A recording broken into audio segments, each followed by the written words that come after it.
देवराज ब्राह्मण चोरी करने के बाद भी भगवान शंकर के धाम गया है। उसका एक कारण था कि देवराज ब्राह्मण की माता एक लोटा जल शिव को समर्पित करती। कितना जल? जम के बोलिए जरा। एक लोटा। और आप सबको कहूंगा, शिव मंदिर में प्रतिदिन एक लोटा पानी, एक लोटा जल अवश्य अवश्य चढ़ाना।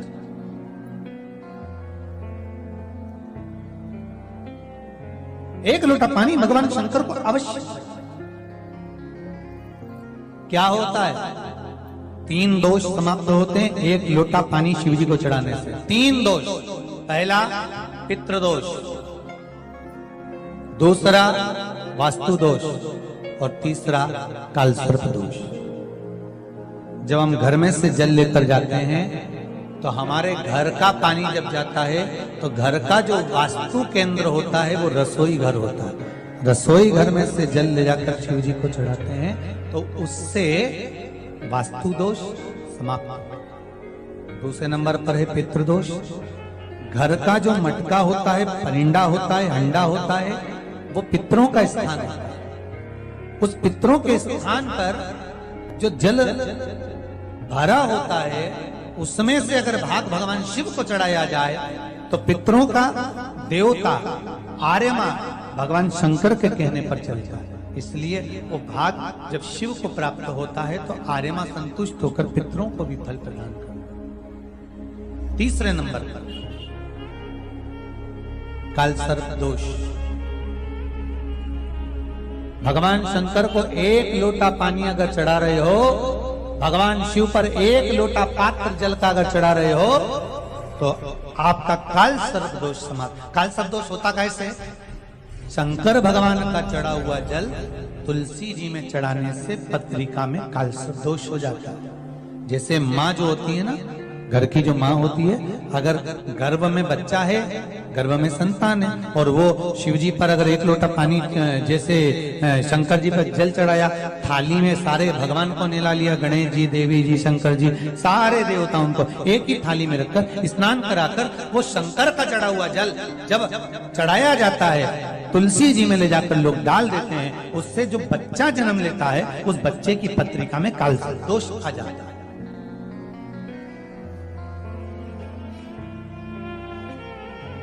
इसलिए शिव महापुराण की कथा कहती है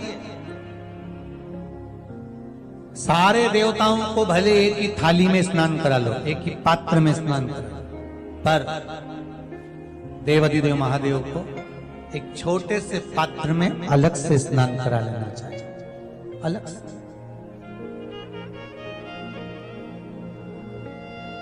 और उस पात्र का जल शिव जी को समर्पित करा हुआ जल तुलसी जी में नहीं डालना। तुम्हारे घर में जो पौधा हो आप उसको उसमें समर्पित करो। जैसे बेलपत्री चढ़ाने के बाद जल चढ़ाना या जल चढ़ाकर बेलपत्र चढ़ाना। एक पत्र है, बड़ा सुंदर है, छोटा सा भाव, प्रश्न अच्छा है, आप सबके हित का।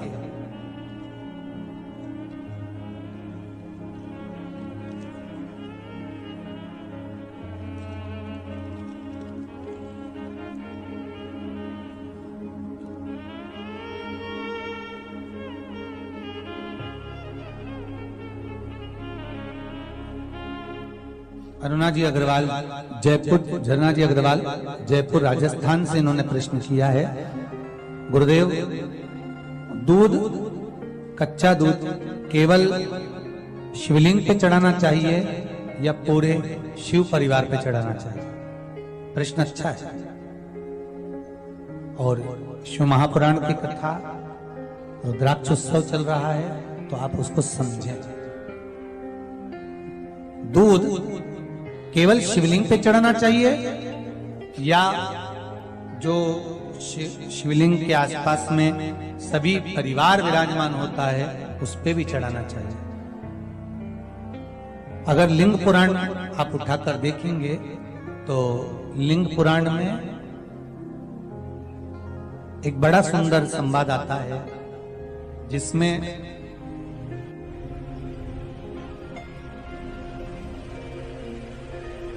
पीले कलर के शिवलिंग का वर्णन है। सफेद, लाल, पीला और काला, ये शिवलिंग का आपको पहले वर्णन करा है। ब्राह्मण सफेद मट्टी का शिवलिंग बनाता है, वैश्य पीली मिट्टी का शिवलिंग बनाता है, क्षत्रिय लाल मिट्टी का शिवलिंग का निर्माण करता है, शूद्र काली मिट्टी का शिवलिंग का निर्माण करता है। काली मिट्टी के शिवलिंग का निर्माण करता है। ये जो वर्णन किया गया है कि उसमें लिंग पुराण के अंतर्गत एक पीले शिवलिंग का वर्णन आता है कि पीला जो शिवलिंग होता है उस शिवलिंग का भाव कितना सुंदर बताया गया है। उसमें व्याख्यान वर्णन में आप अगर पढ़ेंगे देखेंगे लिंग पुराण के अंतर्गत तो उसमें आता है कि दूध जब आप देव अधिदेव महादेव के शिवलिंग पर समर्पित करते हो तो शिव महापुराण की कथा कहती है, लिंग पुराण कथा कहती है, नर्मदा पुराण, स्कंद पुराण, पद्म पुराण, अग्नि पुराण, सारी पुराणे वर्णन करती है। वराह पुराण, ब्रह्मवेत्ता पुराण, ये जितनी पुराणे सब वर्णन करती है कि जब शिवलिंग पर हम दूध चढ़ाते हैं तो केवल शंकर भगवान के शिवलिंग पर दूध चढ़ा देने से संपूर्ण परिवार पर दूध चढ़ जाता है। अलग से हमें कहीं चढ़ाने की जरूरत नहीं, अलग से हमें कहीं दूध ले जाकर चढ़ाने की जरूरत नहीं कि हमें गणेश जी को अलग से चढ़ाना पड़ेगा, देवी जी को अलग से चढ़ाना पड़ेगा, कार्तिकेय जी को अलग से चढ़ाना पड़ेगा या नंदी को अलग से चढ़ाना पड़ेगा। तो जो प्रश्न करा है जन्ना जी अग्रवाल जी ने, जयपुर राजस्थान से हैं, सुंदर प्रश्न करा है। और ये आपको ज्ञात होना चाहिए कि शंकर भगवान पर चढ़ाया गया थोड़ा सा भी दूध जल जो हम भगवान शिव को समर्पित कर रहे हैं वो केवल शिव के लिए नहीं रहता, केवल भगवान शंकर के लिए नहीं है, वो स्वयं 33 कोटि देवताओं को समर्पित हो जाएगा। स्वयं 33 कोटि देवताओं को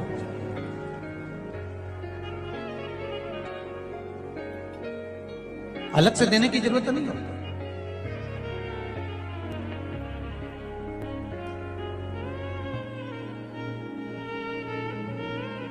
महाराज एक लोटा पानी,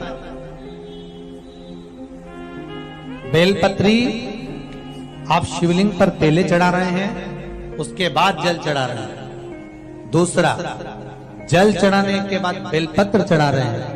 ये दो अलग अलग क्रम है शंकर भगवान की पूजन के। आप समझ लीजिएगा जरा, ये प्रसंग कभी नहीं आया, आज आया है तो उसको समझ।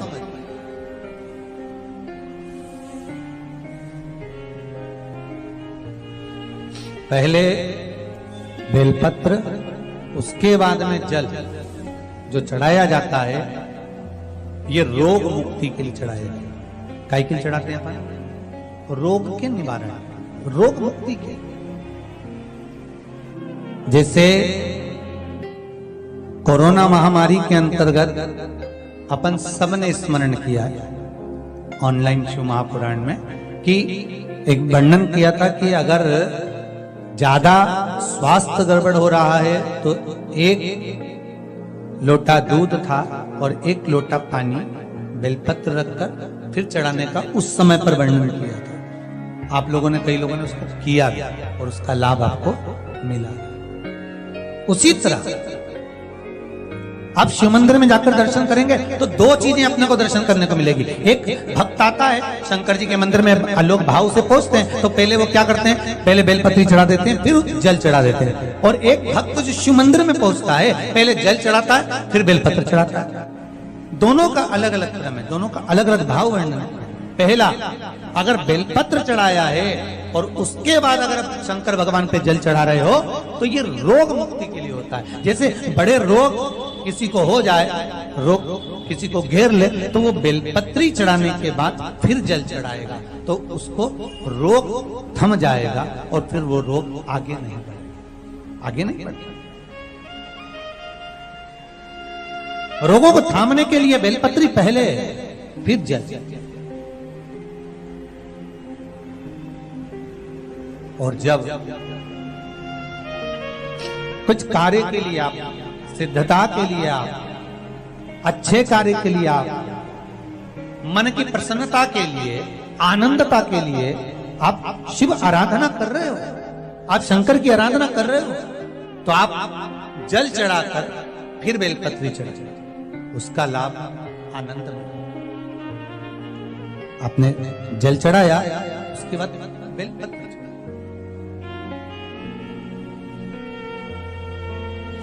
बस एक बात का स्मरण आपको होना चाहिए शिव महापुराण का, कि जब भी आप भगवान शंकर को बेलपत्र चढ़ाते हैं, बेलपत्र समर्पित करते हैं, बेलपत्र समर्पित करते समय प्रयास करा करें कि ये बेलपत्र को जब भी आप समर्पित करें, प्रयास करें कि बीच की जो पत्ती होती है बेलपत्र की, मध्य की जो पत्ती होती है, उसको अंगुष्ठ से पकड़ा जाए। उसके बाद में आप फिर बेलपत्री को शिव पर समर्पित करें, प्रयास करें।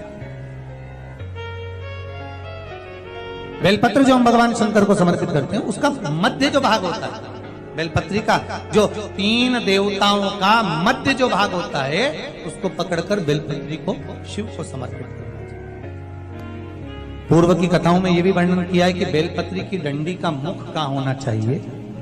पूर्व की कथाओं में यह भी बताया गया है कि बेलपत्री की तीनों डंडियों के बीच में, तीनों पत्तियों के बीच में जो खाली जगह होती है, डंडी होती है, उसका क्या महत्व है, ये पूर्व की कथा में पहले बता चुके।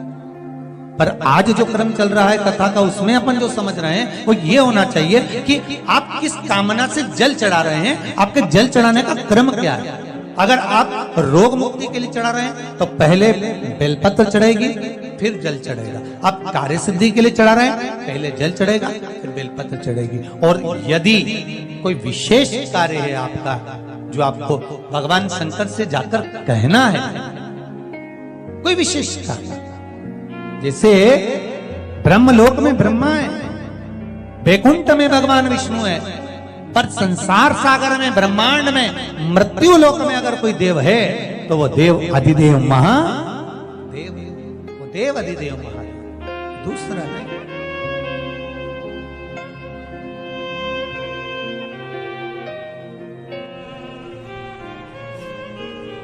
कोई दूसरा नहीं है। भगवान दया करना, मैं तेरे भरोसे हूँ। भोलेनाथ दया